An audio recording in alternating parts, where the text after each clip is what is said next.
Olá, bom dia, que Deus abençoe o teu dia, aquele café abençoado. Eu quero deixar um texto aqui, meu querido, para você meditar em Ezequiel capítulo 18, em especial o versículo 19, vai dizer o seguinte: Vocês, porém, perguntam, como assim? O filho não paga pelos pecados do pai? Não, pois se o filho faz o que é justo e certo e guarda meus decretos, ele certamente viverá. Aquele que pecar é que morrerá. O filho não será castigado pelos pecados do pai, e o pai não será castigado pelos pecados do filho.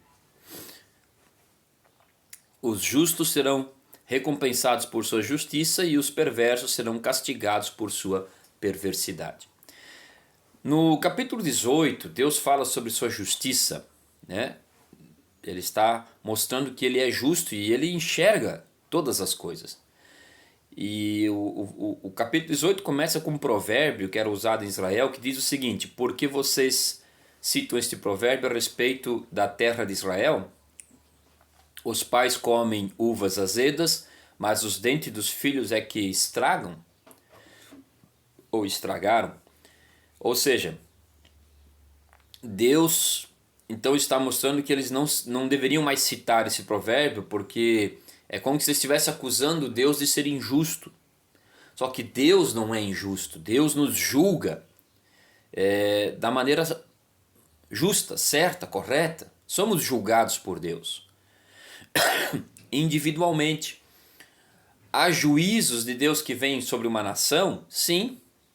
E muitas vezes a gente sofre as consequências do juízo de Deus. Porém, Deus também é justo e fiel para guardar os seus. Por que eu digo isso? Porque a pessoa que nasceu de novo, que está em Cristo, a pessoa que ama a Deus, a felicidade, o coração dela, os seus desejos não estão presos às coisas deste mundo. Né? A esperança dela está em Cristo e na vida futura. Então ela crê na palavra de Deus. Olha que interessante. Olha o que o texto vai dizer. Suponhamos que um homem seja justo e faça o que é certo e direito. Não participa de banquetes nos lugares de adoração diante dos ídolos de Israel, nem os adora. Não comete adultério, não tem relações com a mulher quando está menstruada, é um credor misericordioso, que não fica com os objetos entregues como garantia pelos devedores pobres, não rouba dos pobres, antes dá alimento aos famintos e providencia roupa aos necessitados, empresta dinheiro sem visar lucros, mantém-se afastado da injustiça, é honesto e imparcial quando julga e obedece fielmente a meus decretos e estatutos. Quem age desse modo é justo e certamente viverá, diz o Senhor soberano. Perdão. Aqui é um julgamento de Deus sobre a nação de Israel. Mas vamos contextualizar isso para as nossas vidas. Ele também vai dizer o seguinte: suponhamos, porém, que esse homem tenha um filho ladrão ou assassino que se recusa a fazer o que é certo. Suponhamos que esse filho faça todas as maldades que seu pai jamais faria. Participe de banquetes oferecidos a ídolos nos lugares de adoração, cometa adultério, oprima os pobres e os desamparados, roube de seus devedores e ao não lhes devolver sua garantia, adore ídolos, pratique pecados detestáveis, empreste dinheiro visando lucros. Acusa esse pecador. Acaso esse pecador deve viver? Não, ele será responsabilizado e morrerá. Então veja, o que Deus está mostrando para a nação de Israel é que ele é justo. Ele é justo. E é nisso que nós temos que confiar, na justiça de Deus. Mesmo quando há um juízo de Deus sobre uma nação, mesmo quando situações difíceis vêm ao nosso encontro, porque o verdadeiro cristão, a sua esperança, a sua referência é Deus, é Cristo, e não as coisas desta vida, deste mundo. Outro ponto aqui importante é que também isso aqui vai de encontro, né, contra a famigerada campanha de quebra de maldição hereditária. Ou seja, qual é a maldição que um homem pode carregar? É o pecado. Qual é a forma dele sair debaixo dessa maldição? É se arrepender dos seus pecados, crer em Cristo e ser justo. Não é a minha justiça que me salva, não é as minhas obras que me salvam. Mas como consequência da minha fé em Cristo Jesus, obviamente que há uma transformação.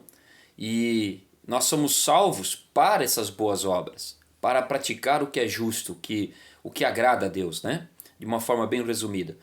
Então, quando se diz que há uma maldição na sua vida e você tem que fazer lá um seminário de libertação, você tem que fazer uma campanha de quebra de maldição, porque, né, para que esse demônio saia da tua vida. Inclusive, há cristãos que acreditam nessa besteira.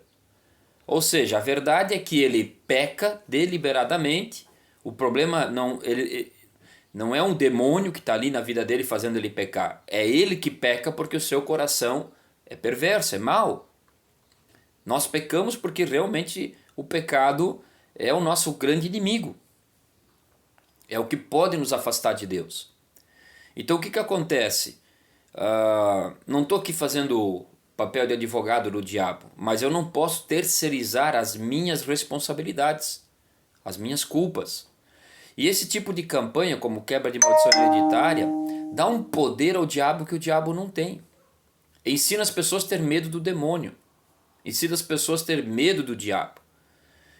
E se eu estou em Cristo e creio em Cristo, não há encantamento, não há maldição que prevalece. Então eu preciso ver se há alguma coisa na minha vida que me entristece ou que entristece o Espírito de Deus, então é um pecado que eu preciso vencer, não um demônio. Por exemplo, o bisavô era alcoólatra, o avô é alcoólatra, o pai é alcoólatra, o filho é alcoólatra. É um demônio. É uma maldição que está ali fazendo essa família, um demônio do alcoolismo. Não, não é um demônio. O que está acontecendo ali é que se nenhum deles conheceu a Cristo através do Evangelho, eles estão vivendo conforme a sua visão de mundo. Estão debaixo do pecado. E para eles é normal esse tipo de vida. Promiscuidade, idolatria, prostituição, ganância, isso é normal, lograr, mentir. Mas quando essa pessoa passa a conhecer a Cristo através do Evangelho, esse posicionamento muda. Então, essa pessoa agora passa a viver de acordo com as Escrituras, de acordo com a cosmovisão cristã. E isso acontece quando essa pessoa se arrepende dos seus pecados, abandona esses pecados e passa a viver em comunhão com Cristo. Então, você não tem que fazer campanha, seminário de libertação, campanha de quebra de maldição hereditária, fazer voto, dar oferta lá para... Isso é enganação, é manipulação. Ou, na melhor das hipóteses, é uma interpretação equivocada. Querido, aquele que pecar é que morrerá. Ou seja, nós somos responsáveis por nossos pecados. O que meu avô fez, o que o meu pai fez, eles vão responder diante de Deus. O que eu estou fazendo, eu vou responder diante de Deus. O que meu filho está fazendo, ele responderá diante de Deus. Agora sim, se eu, como eu me converti a Cristo, Cristo me salvou, eu ensinei ao meu filho uma visão de mundo diferente da que eu recebi. Então, naturalmente, ele está debaixo da bênção. Ele faz parte da aliança. Por quê? Porque ele recebeu uma educação pautada nas Escrituras. E ele agora é responsável pela vida dele. Ele é responsável. Assim como eu sou responsável pela minha. Então, essa ideia de maldição hereditária não se sustenta. Tá bom? Leia o capítulo 18 de Ezequiel, que é muito interessante. Que Deus te abençoe, que Deus te guarde, creia em Jesus Cristo e tenha uma ótima semana.